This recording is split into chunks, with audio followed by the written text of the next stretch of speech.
आज थोड़ी सी इन्वेस्टर को राहत देखने को मिली शाम के वक्त की 3 बजे के आसपास ये प्राइस जो है वो 5,850 के आसपास देखने को मिला, लेकिन क्लोजिंग होते होते ये प्राइस कुछ 5500 का रह गया। Hi, this is Dev and watch it study. हम बात करें एमटार टेक्नोलॉजीज के ऊपर एंड इसके पीछे की जो गिरावट है वो उसका रीजन हम जानते हैं, लेकिन उस स्टॉक के अंदर आज 12% की तेजी देखने को मिली। क्या हमारा दिन वापस से बदलता हुआ नजर आएगा? एंड ये जो स्ट्रीट पर बातें चल रही हैं एंड 35% की जो गिरावट है वो यहाँ पर हो चुकी है। एनालिस्ट कुछ बोल रहे हैं, एनालिस्ट कुछ बोल रहे हैं, बट मैं उसके ऊपर बिलीव नहीं करता। मैं चाहता हूँ कि आप वीडियो को लास्ट तक देखिएगा।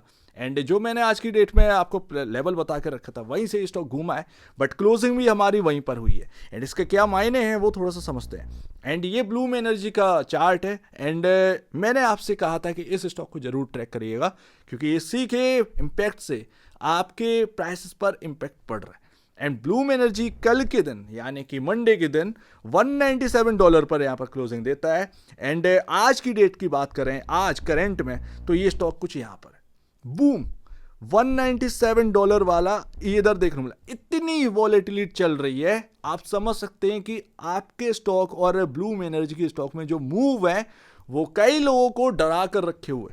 एंड कहीं ना कहीं ये थोड़ा सा डरावनी वाली बात है कि 197 से सीधा $219 हो जाना खुशी दिखाती है, बट ये कहीं ना कहीं डरावनी बात भी है, क्योंकि अगर इतना बड़ा यहाँ पर ना उछाल आया है तो को प्रॉफिट बुकिंग में भी अगर कन्वर्ट हुआ तो कोई बहुत बड़ी बात नहीं, क्योंकि लगातार बिकवाली स्टॉक के अंदर चल रही है। अगर एमटार के अंदर भी कुछ ऐसा मूव आता है एंड बहुत तेजी हमें देखने को मिलती है, तो कहीं ना कहीं यहाँ पर ना वो तेजी भी अगर कई दिनों से सेलिंग चल रही है तो हो सकता है कि वो दिन हमारे लिए कुछ वैसा ना हो, बंद होते होते वो प्राइसेस जो है वो नीचे रहे। जैसा कि आज हमने देखा 5,900 के आसपास तो पहुंचे हम, बट क्लोजिंग हमारी 5,500 के आसपास होती है। एंड यही चीज़ आज देखनी है। ब्लूम एनर्जी का प्राइसेस जो है वो $219 पर है, बिकॉज ऑफ जेपी मॉर्गन ने यहाँ पर इसके प्राइसेस को यानी कि इसके स्टॉक को खरीदने की सलाह दी है डिलीवरी बेसिस पर। But let's C JP Morgan ऐसा बात क्यों बोल रहे हैं। एंड ब्लूम एनर्जी के चार्ट जो है वो हमारे सामने है एंड हम रेगुलरली इसको ट्रैक करते हैं। एंड ये उस जगह पर आ चुका था जहाँ पर एक आपके सामने गैप फिलिंग वो स्टार्ट होनी थी, बट वहीं से ये घूम गया एंड कोई बात नहीं है। ऊपर ही हमें देखना है कि $231 काफ़ी इंपॉर्टेंट है।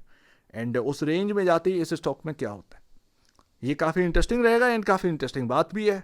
एंड देखते हैं कि आगे क्या रहता है। बट अगर आज की डेट में प्रॉफिट बुकिंग होती है एंड ये 197 को तोड़ता है, देन आप समझ जाइए कि $177 की तरफ ये स्टॉक बढ़ चुके हैं। एंड अगर $177 की तरफ ये स्टॉक बढ़ता है तो आपकी स्टॉक पर भी एक इम्पैक्ट पड़ेगा। एंड कहीं ना कहीं वो 5,400 का या 5,500 का लेवल जो है वो शायद आपको टिकता हुआ नजर ना आए। तो लेट्स सी देखते हैं, क्योंकि इनके चार्ट जो है वो बिल्कुल सिमिलर है एंड हमें आसानी से देख सकते हैं। बट ये एमटार का चार्ट एंड ये इंपॉर्टेंट एरिया है एंड ब्लूम एनर्जी के अंदर वो जगह है वो इंपॉर्टेंट एरिया नहीं दिख रहा है, बट ये काफ़ी इंपॉर्टेंट हो जाता है। $350 वाला आज की डेट में आपको $197 देखने को मिल रहा है। ये किसी मतलब रहने दो क्या ही इसके ऊपर शब्द निकालेंगे, बट रिटेल की बैंड बच चुकी है। एंड आज की डेट में जो वहाँ पर बाई करेगा उसके क्या होने हैं, क्योंकि Q1 के नंबर जो है वो आने हैं दोनों कंपनियों के, यानी कि एमटार और ब्लूम एनर्जी।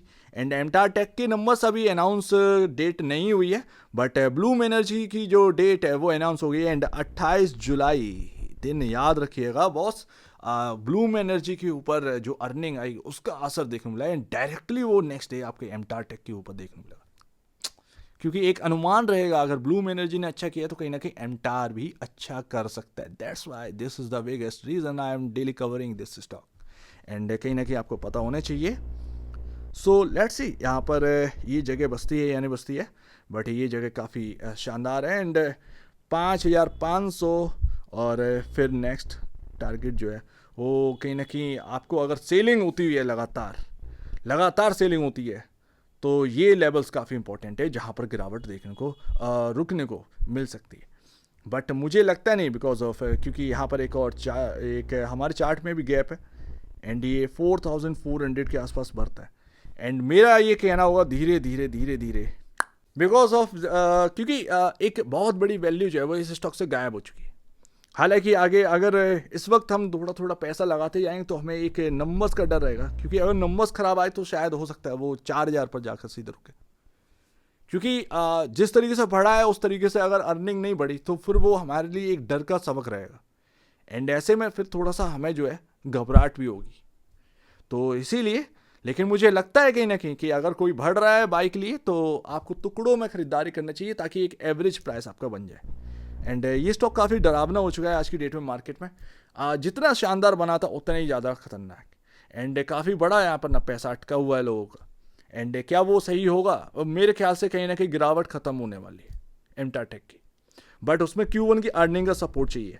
मुझे क्वार्टर ऑन क्वार्टर बेसिस से मतलब है, मुझे ईयर ऑन ईयर बेसिस से मतलब नहीं है। अगर मुझसे कोई भी एनालिस्ट आकर बोलेगा तो मैं एक एप्पल उठाकर उसके मुंह पर मारूंगा। ये एक रियलिटी बात है, और मैं मार भी दूंगा, और अगर मुझे आइसक्रीम मिलेगी तो मैं वो भी मारने के लिए तैयार हूँ। तो यहाँ पर ना मैं क्वार्टर ऑन क्वार्टर बेसिस पर देखूंगा, क्योंकि जिस तरीके से स्टॉक बढ़ा है तो मुझे क्वार्टर ऑन क्वार्टर बेसिस पर अर्निंग देखने का शौक नहीं बल्कि इंपॉर्टेंस है। अगर आपको मार्केट के काफ़ी interesting news and updates daily basis पर चाहिए तो आप चैनल को सब्सक्राइब कर सकते हैं, जिसका लिंक आपके डिस्क्रिप्शन बॉक्स में देखने को मिल रहा है। So please subscribe. तो मैं आगे बढ़ूंगा, एंड 17,304 करोड़ का मार्केट कैप आज की डेट में मुझे देखने को मिल रहा है, एंड मुझे यहाँ पर ना कंफर्ट नजर आ रहा है, ये ध्यान रखिएगा। एंड दैट्स वाई मुझे ना, क्योंकि मुझे फियर में जगह बनानी है, मुझे ना ये चलती हुई ट्रेन में ना उसमें घुसने का शौक नहीं है। मुझे शौक है जब ट्रेन की सफाई भी हो रही होगी, एंड वही मेरे लिए सबसे बढ़िया बात है। मेरे लिए सीट तैयार रहेगी, एंड यही कंफर्ट जोन में, क्योंकि आप एकदम से स्टेबिलिटी नहीं आएगी स्टॉक के अंदर। वॉलेटिलिटी रहेगी, फिर एक जगह पर रुकेगा, फिर थोड़ा सा वॉलेटाइल होगा, फिर वॉलेटाइल होगा, फिर देन यहाँ पर ना आपके सामने रिकवरी देखने को मिलेगी। सो दैट मेरा जो फोकस रहेगा वो इसी बात पर कि मुझे अगर कंफर्ट मिल रहा है तो मैं तो एंटर कर रहा हूँ। सीधी सी बात है, ट्रेन की सफाई चल रही है, एंड मैं पहले से ही सीट ग्रैब करने के लिए तैयार हूँ, ताकि मेरा सूटकेस और मैं अपने आप को एक जगह पर बैठा कर, एंड वही चीज़ इंपॉर्टेंट है। एंड जो पी रेशियो 184.03 का है, एंड हाई देखने को मिल रहा है, बट एमटा जैसी दूसरी कोई कंपनी है तो प्रीमियम तो आपको देखने को मिलेगी। बट एक अच्छी बात यह है कि प्राइस टू बुक वैल्यू जो है वो कंफर्ट जोन में आ गया, एंड 21 गुना है अपना प्राइस टू बुक वैल्यू चल रहा है, एंड Q1 के नंबर अच्छे आ गए अगर तो मेरे लिए काफ़ी सरप्राइजिंग होगा, एंड बूम, ये कहीं ना कहीं मुझे एक अच्छा एक कहीं ना कहीं एक समय दिखाने के लिए तैयार है। So let's see, but fear में ही जगह बनती है दोस्त, ये थोड़ा सा हमें मान के चलना पड़ेगा। बट अभी है क्या कि मूविंग एवरेज भी यहाँ पर ना तोड़ दिए, तो जो 5,860 के आसपास जो मूविंग एवरेज का प्राइस था वो भी हमको तोड़ने को देखने को मिल गया, टूटता हुआ देखने को मिल गया। तो स्टॉक उसके ऊपर निकला लेकिन प्रॉफिट बुकिंग हो गई। दैट्स ये एक अच्छी बात नहीं है, बट मैं एक पोर्टफोलियो के हिसाब से स्टॉक ढूंढूंगा, एंड मुझे लगता है कि करेक्शन जो है इधर से यहाँ तक का वो काफ़ी ज़्यादा हो चुका है, एंड अब जो करेक्शन के लिए थोड़ा सा मुझे देखना बाकी है, तो मैं इससे नहीं घबराऊंगा। मैं एक अपने आप को बाई मोड में ले आऊँगा, एंड धीरे धीरे मैं थोड़ा सा शेयर्स बाई करूँगा ताकि एक एवरेज अच्छा बन जाए। सो उम्मीद है काफ़ी कुछ आपको समझ में आया होगा, एंड मैं मजाक की बात नहीं कर रहा हूँ। मुझे अब इस स्टॉक के अंदर ना धीरे धीरे कंफर्ट आते हुए देखने को मिल रहा है, एंड फियर में ही जगह बनानी है। और जैसा कि मैंने कहा कि ट्रेन जब धुल रही हो और तब सीट मिल जाए तो सूटकेस और खुद को सही जगह पर बिठा सकते हैं। अदरवाइज एक बार ट्रेन चलने लगती है और बहुत स्पीड में चलने लगती है तो खतरा ज़्यादा बढ़ जाता है। सो उम्मीद अगर कुछ आपको बात को समझ में आया होगा तो एक बार निवेश से पहले या बेचने से पहले अपने ब्रोकर एडवाइस से जरूर सलाह लीजिएगा। खुद की स्टडी करेगा उससे बेहतर कुछ भी नहीं है, खुद की स्टडी ही मस्ट है। तो आप बीच में जाए बड़ी देंगे, बहुत धन्यवाद दोस्तों।